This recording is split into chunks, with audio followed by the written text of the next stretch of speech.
Hello dear students, ये question number 4 है जो मैंने आपको डेली असाइनमेंट का भेजा था।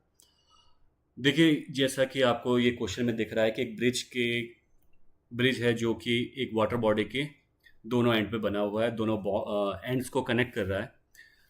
तो यहाँ पर एक कोई पॉइंट है। देखो, मैं थोड़ा सा इतना अच्छा ड्राइंग नहीं है मेरा, लेकिन कोशिश करते हैं इसको, इसलिए मैंने आपको ड्राइंग के थ्रू बना दिया है। तो लेट सपोज ये एक वाटर बॉडी है, ठीक है, जैसा कि आपको डायग्राम में दिख रहा है।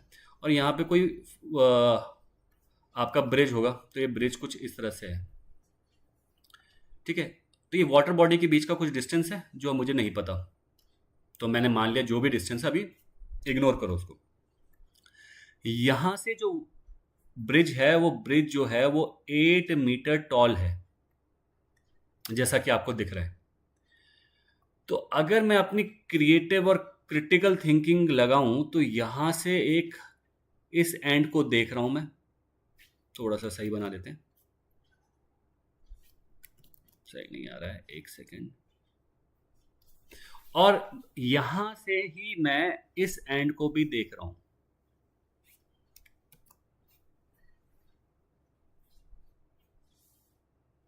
ठीक।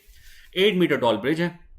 तो जब मैं यहां से देख रहा हूं तो नॉर्मली जो एंगल ऑफ डिप्रेशन बन रहा है, लेट सपोज ये 45 है, और जब मैं यहां से देख रहा हूं तो जो बन रहा है वो 30 डिग्री है। तो जैसा कि आप जानते ही हैं, लेट सपोज दिस पॉइंट को मैं ए मान लूं, और इस वाटर बॉडी के एंड पॉइंट को मैं बी और सी मान लूं, जहां पे ये पुल बना है, और ये पॉइंट डी मान लूं, ठीक है, जैसा कि आपको इसमें दिख ही रहा है।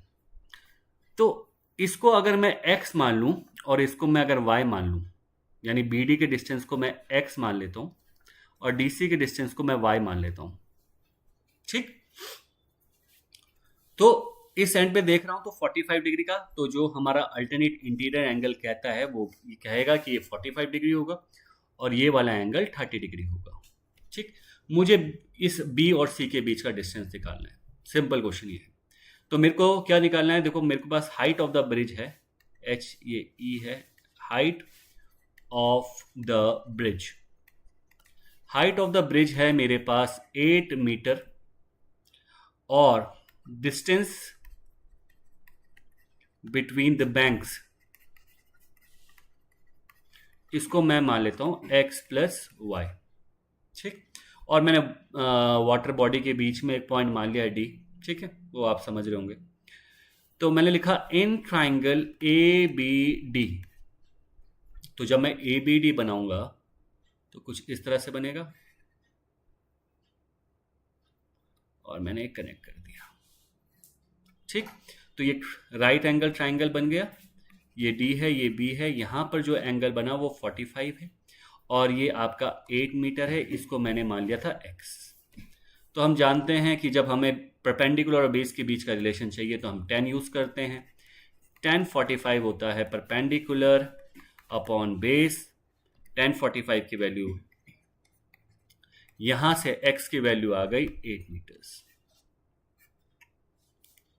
सिमिलरली अब मैं दूसरा ट्राइंगल लूंगा, और ये होगा मेरा a, ये d है, और यहां पे ये पॉइंट c मान लेता हूं, और ये एंगल बन रहा है 30। तो this is 8 metre, this is y।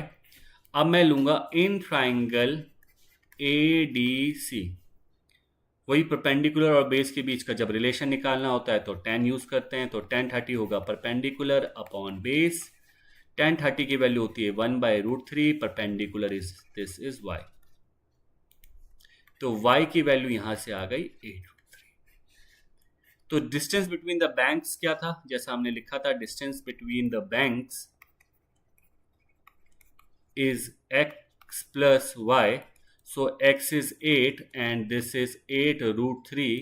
So our answer become this. So I hope you understand this. Thank you.